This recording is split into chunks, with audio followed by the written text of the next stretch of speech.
Pete the Cat, the Great Leprechaun Chase.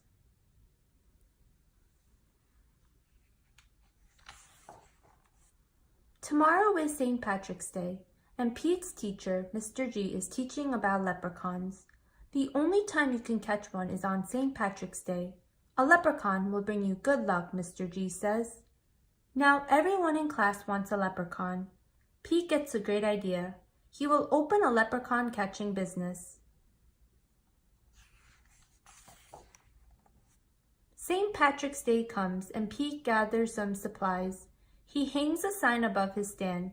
This will be easy, Pete thinks. Squirrel is Pete's first customer. I want a leprechaun, Squirrel says. I need good luck for my test. Cool, I'm on it, says Pete.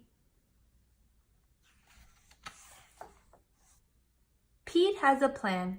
He will follow a rainbow until he finds a leprechaun. Finally, Pete arrives at the end of the rainbow and finds Clover the leprechaun next to a pot of gold. Pete sneaks up behind Clover. Swoosh! But Clover is too fast.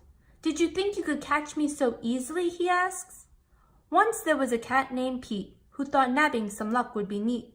Then he happened upon a smart leprechaun who he'll find quite tricky to beat. Clover disappears in a puff of green smoke. Pete will need a new plan. That afternoon, Gus visits Pete's lucky leprechaun catchers. I want a leprechaun, Gus says. I need good luck for my band recital. Pete says, I'll see what I can do. Pete plans to lure Clover out with his music. He plays a jaunty song on his guitar. Before long, Clover dances over to Pete. Just a little closer, Pete thinks. Suddenly, Clover starts spinning around Pete. Round and round, Clover goes faster and faster. Oh no! Clover wraps up Pete with the rope. Pete has finally met his match, a crafty leprechaun he just can't catch. He'll never win, he better give in, or find something else to snatch. That evening, Callie visits Pete's lucky leprechaun catchers. I want a leprechaun, Callie says. I need good luck for my tennis match. Says Pete. St. Patrick's Day is almost over. There isn't much time left to catch a leprechaun.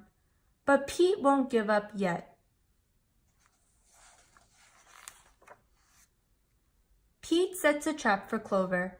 Before long, Clover tiptoes up to the trap and sniffs the air. I love candy, he whispers, peering under the box. Pete waits very quietly. Crash! Pete rushes over and checks underneath the trap, but it is empty. Clover skips away. Pete has tried many a plot, but still I haven't been caught. And isn't it dandy, I even got candy, while Pete ends up with squat. Pete has an idea.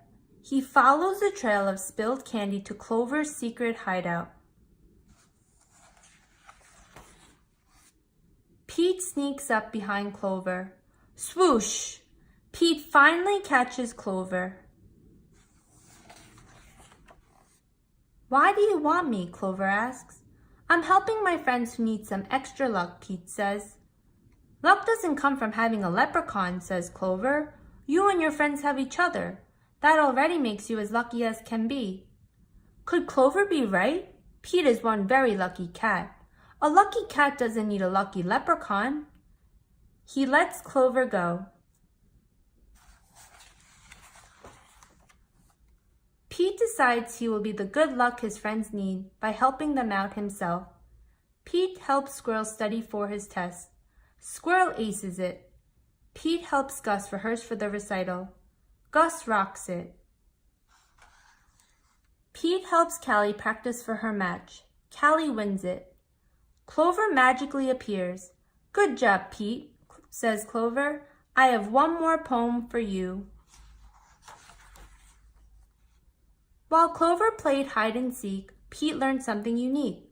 The luck that you make beats luck that you take any old day of the week. Happy St. Patrick's Day.